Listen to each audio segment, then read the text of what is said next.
मध्य देश के अश्वपति नाम का एक बड़ा ही धार्मिक राजा था, जिसकी पुत्री का नाम सावित्री था।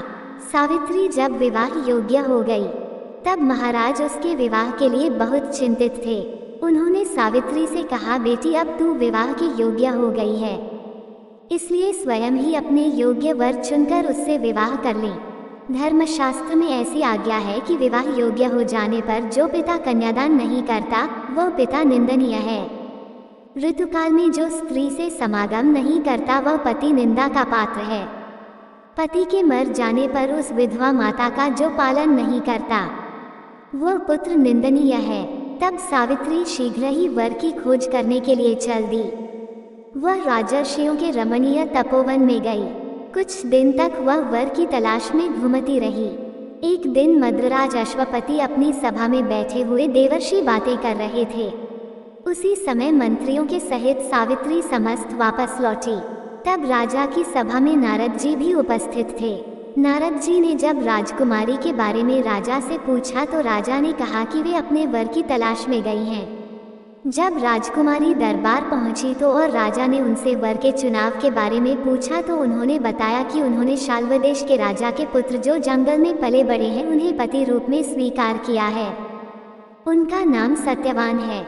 तब नारद मुनि बोले, राजेंद्र, ये तो बहुत खेद की बात है, क्योंकि इस वर में एक दोष है। तब राजा ने पूछा, वो क्या? तो उन्होंने कहा, जो वर सावित्री ने चुना है उसकी आयु कम है, वो सिर्फ 1 वर्ष के बाद मरने वाला है, उसके बाद वह अपना देह त्याग देगा।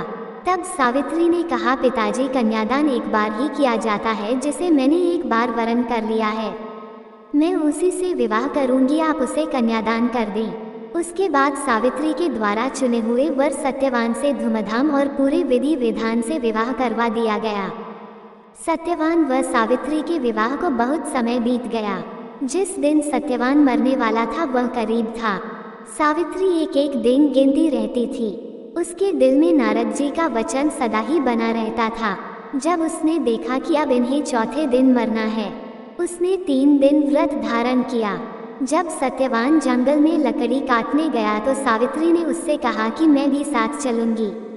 तब सत्यवान ने सावित्री से कहा, तुम व्रत के कारण कमजोर हो रही हो, जंगल का रास्ता बहुत कठिन और परेशानियों भरा है, इसलिए आप यहीं रहें। लेकिन सावित्री नहीं मानी। उसने जिद पकड़ ली और सत्यवान के साथ जंगल की ओर चल दी। सत्यवान जब लकड़ी काटने लगा तो अचानक उसकी तबीयत बिगड़ने लगी। वह सावित्री से बोला, मैं स्वस्थ महसूस नहीं कर रहा हूँ सावित्री, मुझ में यहाँ बैठने की भी हिम्मत नहीं है।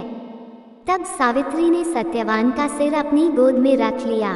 फिर वह नारद जी की बात याद करके दिन व समय का विचार करने लगी। इतने में ही उसे वहाँ एक बहुत भयानक पुरुष दिखाई दिया, जिसके हाथ में पाश था। वे यमराज थे। उन्होंने सावित्री से कहा, तू पतिव्रता स्त्री है, इसलिए मैं तुझसे संभाषण कर लूँगा।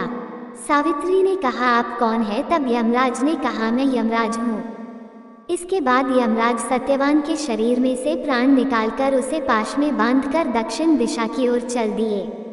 सावित्री बोली, मेरे पतिदेव को जहाँ भी ले जाया जाएगा मैं भी वहाँ जाऊंगी। तब यमराज ने उसे समझाते हुए कहा, मैं उसके प्राण नहीं लौटा सकता, तू मनचाहा वर मांग ले। तब सावित्री ने वर में अपने श्वसुर की आंखें मांग ली। यमराज ने कहा, तथास्तु, लेकिन वह फिर उनके पीछे चलने लगी।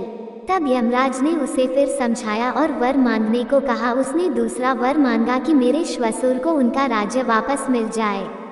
उसके बाद तीसरा वर मांगा, मेरे पिता जिन्हें कोई पुत्र नहीं है उन्हें सपुत्र हूँ। यमराज ने फिर कहा, सावित्री, तुम वापस लौट जाओ, चाहो तो मुझसे कोई और वर मांग लो।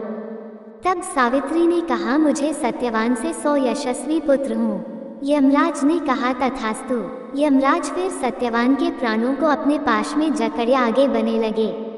सावित्री ने फिर भी हार नहीं मानी। तब यमराज ने कहा, तुम वापस लौट जाओ। तो सावित्री ने कहा, मैं कैसे वापस लौट जाऊं?